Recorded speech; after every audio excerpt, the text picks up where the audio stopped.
and welcome to Tbte News. This evening we will continue to talk about the oil issue. Before we start, we will resume our last program. The company had acquired interest in the fields of Marubeni, and we also talk about the assets of the agreement comprise. The president of the BP oil company is committed in operating in the Gulf of Mexico following the lifting of the U.S. government moratorium on drilling after the spill. He said that the company will step back and look carefully at everything around them before attempting to do anything.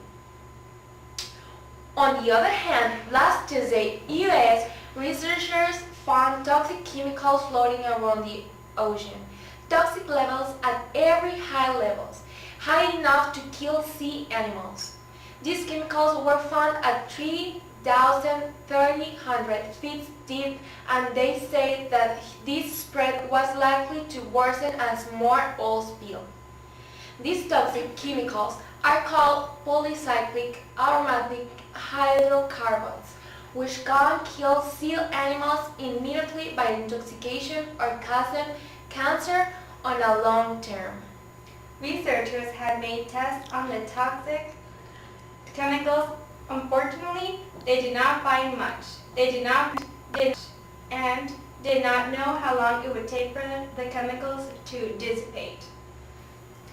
Based on their findings, the team said, subsurface exposure to PAH resulting from the deep water horizon on the oil release was likely to be associated with acute toxic effects in discrete depth, layers between 1,000 and 1,400 meters in the region southwest of the wellhead site and extending at least at 13 kilometers. Later on, the team of Oregon State University said they found alarming levels of PAH gas on the region, 40 times higher than before. The area was affected by the oil spill. Now, our co-worker Marilyn will tell us a little bit more about this problem that has lasted a lot of more than what we have expected. Hello, Marilyn!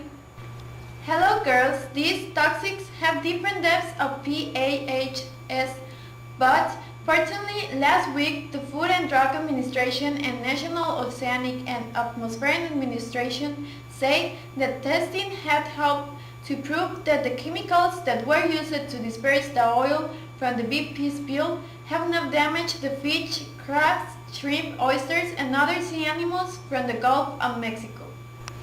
Thank you, Marilyn. Well, that's all of BP oil for tonight. To continue with the program, Giovanna Nayeli will tell us another set of news. Hi, Giovanna Nayeli. Thank you, girls. Now, continue with the news. We are going to talk about a student that made Mercy Human Resources, about the personal safety and the criteria to qualify personal security and protection. This study is based on relationships with other countries, international stability, and crime, including terrorism. It also took into account the implementation of laws, censorship, and limitation on personal freedom. The most sexy country, according to Mercer, is Luxembourg.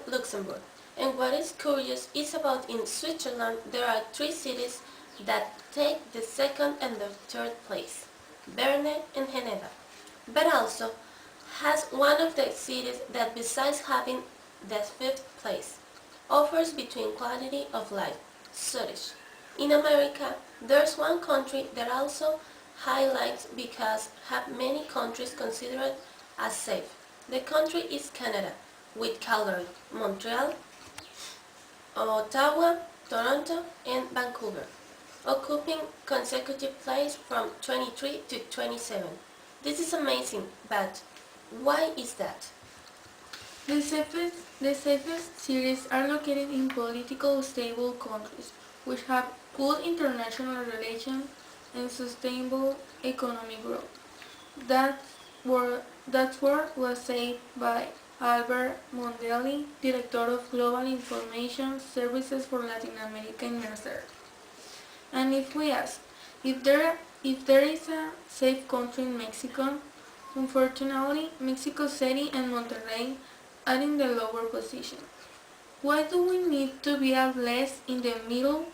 Mercer take 10 things to qualify the security and quality of life. Which one are? 1. Political and social environment, economic environment, socio-cultural environment, health and sanitation, schools and education, public services and transportation, recreation, consumer goods, housing and natural environment. And if you check the list, Mexico really needs a lot to be in more high positions, starting with the political and social environment. Mexico hasn't a good political stability. Not all the Mexicans are agree with the government. The country is divided in pieces.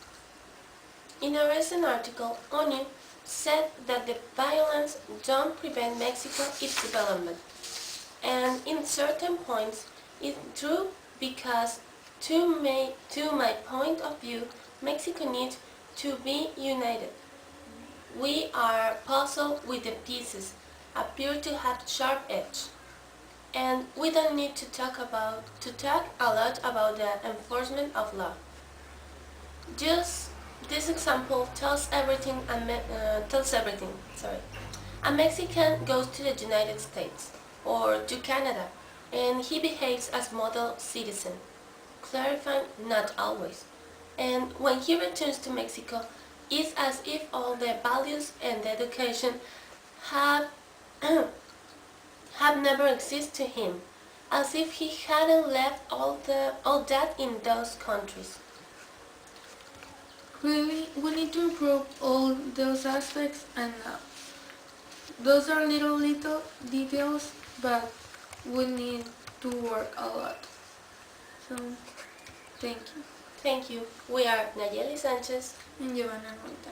See you soon. Thank you, girls. Well, thank you for watching Tbte News. We hope to see you the next time at the same channel and at the same hour. My name is Paulina. My name is Tbte.